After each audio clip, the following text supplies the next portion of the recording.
This is the Vietnam of the Mekong Delta, one of the 9th Infantry Division's defense areas.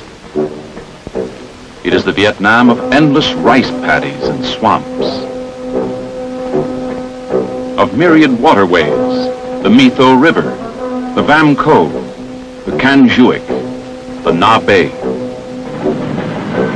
A watery battleground for which the 9th Division soldier is very well equipped.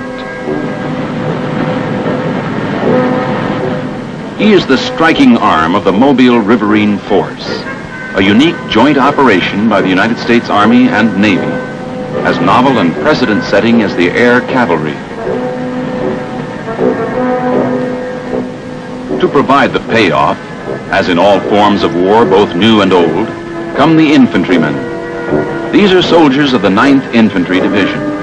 Their stout-hearted performance in battle has added luster to the nickname the Division won in World War II, the Old Reliables.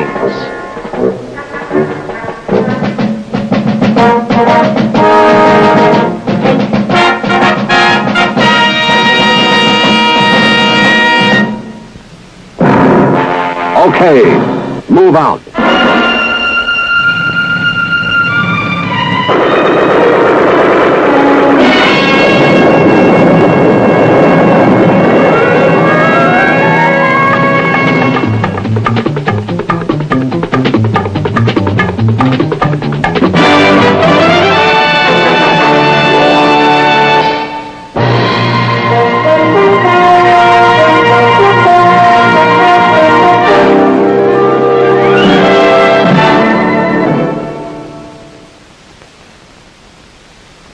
The 9th had a glorious history in World War II.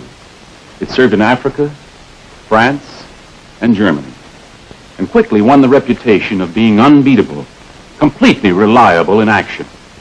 I know because I started out with them in North Africa. The terrain and the enemy have changed. Vietnam is far different from Europe. But one thing hasn't changed: the fighting spirit of the 9th Division. The men who wear its patch today have proved themselves to be from the same stock as the old reliables. I know them and their battle record well.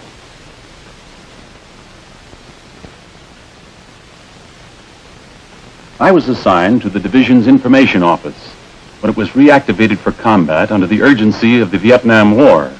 That was in February 1966 at Fort Riley, Kansas. In record time, the new 9th Division was transformed from a cadre of officers, non-coms, and a mass of recruits into a combat-ready division.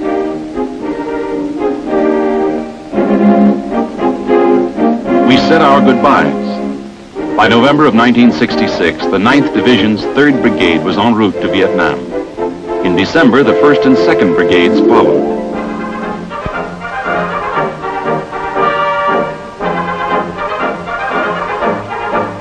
It was a long voyage, halfway around the world.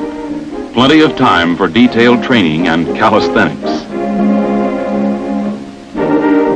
But still time to relax.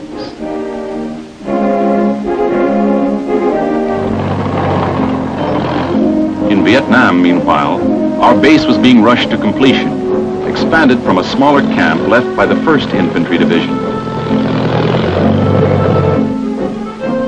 This camp, called Bearcat, was established as the division base.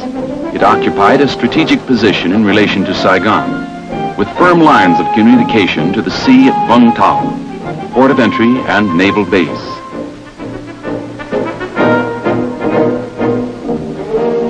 The 1st and 2nd Brigades came ashore at Vung Tau in January and February 1967. They were under the command of Major General G.S. Eckhart. By late January, the 1st Brigade had already been in combat in Operation Colby against a Viet Cong stronghold southeast of Saigon. It was typical jungle terrain, which means that movement was slow and visibility limited to a few feet in any direction.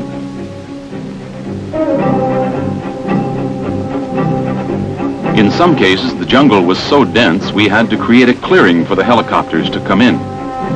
They never failed to deliver the ammo, rations, and other supplies we needed.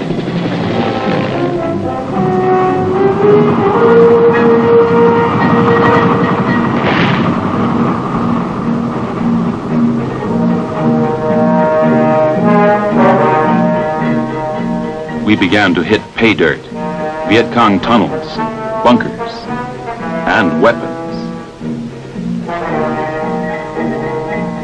Even a communist flag. When one search and clear operation was finished, we went on to another and another.